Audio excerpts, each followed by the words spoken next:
الحمدللہ والصلاة والسلام علی رسول اللہ اما بعد فاعوذ باللہ من الشیطان الرجیم بسم اللہ الرحمن الرحیم قال اللہ تبارک و تعالی فی القرآن المجید والفرقان الحمید ہدی للمتقین صدق اللہ و مولانا العظیم ان اللہ و ملائکتہ یصلون علی النبی یا ایہا الذین آمنوا صلوا علیہ وسلم تسلیما الصلاة والسلام علیک یا رسول اللہ وعلی آلک و اصحابک یا حبیب اللہ۔ ناظرین و سامعین، ایک عظیم اور ایک عجیب نعمت جو ہمارے پاس آئی اسے قرآن کہا جاتا ہے۔ اس قرآن عظیم کے بارے میں ایک ارشاد گرامی ہمیں ملا، ہدی للمتقین، اس کے پیچھے ہے لا ریب فی ہدی للمتقین، اس میں کوئی شک نہیں ہے۔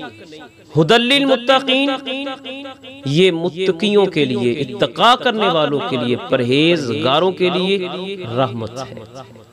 اب ذرا غور کیجئے، رحمت ہے پرہیزگاروں کے لیے، لیکن پرہیزگاری کہاں سے ملے؟ یہ رحمت تو دے گی پرہیزگاروں کو، پرہیزگاری کہاں سے ملے؟ تو پرہیزگاری اس کتاب کی محبت سے ملے۔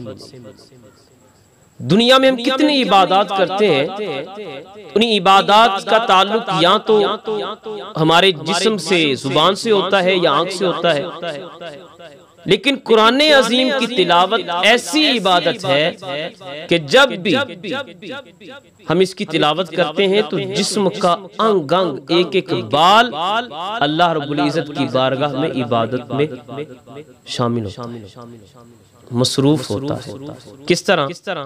ان ہاتھوں سے میں نے قرآن پکڑا، ہاتھوں نے عبادت کر لی، آنکھوں سے پڑھا، آنکھوں نے عبادت کر لی، زبان سے پڑھا، زبان سے عبادت ہو گئی، کانوں نے سنا، کانوں کی عبادت ہو گئی، میرے اس دماغ نے سمجھا، اس دماغ نے عبادت کر لی، جن پاؤں سے چل کے میں نے قرآن کو پکڑا ہے وہ پاؤں بھی عبادت میں شامل ہو گئے، جن گھٹنوں کو لگا کر میں زمین پر بیٹھا میرے ان گھٹنوں نے عبادت کر لی۔ یعنی کہ جب آپ قرآن پڑھتے ہیں کہ جسم کا ایک ایک حصہ اللہ رب العزت کی عبادت میں مصروف ہو جاتا ہے۔ لیکن آج کیا ہوا؟ قرآن طاق میں پڑا ہے اور ہمارے لیے منتظر ہے کوئی آئے اور مجھے اٹھا لے۔ یہاں پر ایک چھوٹی سی بات عرض کروں، ایک کلاس میں استاد نے اپنے شاگردوں کو کہا کہ کتاب کے ساتھ دوستی رکھو۔ بچے کہنے لگے جی ہمارے گھر میں کتابیں تو پڑھی ہیں لیکن اسے پڑھنے والا کوئی نہیں۔ اس نے کہا چلو اس طرح کرو، اپنے گھروں میں سے وہ کتابیں اٹھا کے لاؤ جسے کوئی پڑھتا نہیں ہے، ہم یہاں پر اسے رکھیں تاکہ لوگوں کو بتائیں کہ اس کتابوں کو پڑھنا چاہیے اور ہم لوگوں کو اس کی تلقین کرتے ہیں۔ اب ہوا یوں، صبح ہوئی تو کوئی کتاب اٹھا کے لے آیا۔ ایک بچہ تھا جو گھر سے قرآن اٹھا کے لے آیا۔ پوچھا استاد نے یہ تم قرآن کیوں لے کے آئے؟ کہنے لگا سر جی بڑا عرصہ ہو گیا میں دیکھتا ہوں کہ یہ ہمارے گھر کی ایک نکر میں پڑا ہے اور اسے پڑھنے والا نہیں۔ دنیا کی کتنے کام کرتے ہیں لیکن جو نصاب ہمیں عطا فرمایا گیا، جو ہمارے لیے ہدایت ہے، ہم اس کتاب کو کبھی کھولتے نہیں۔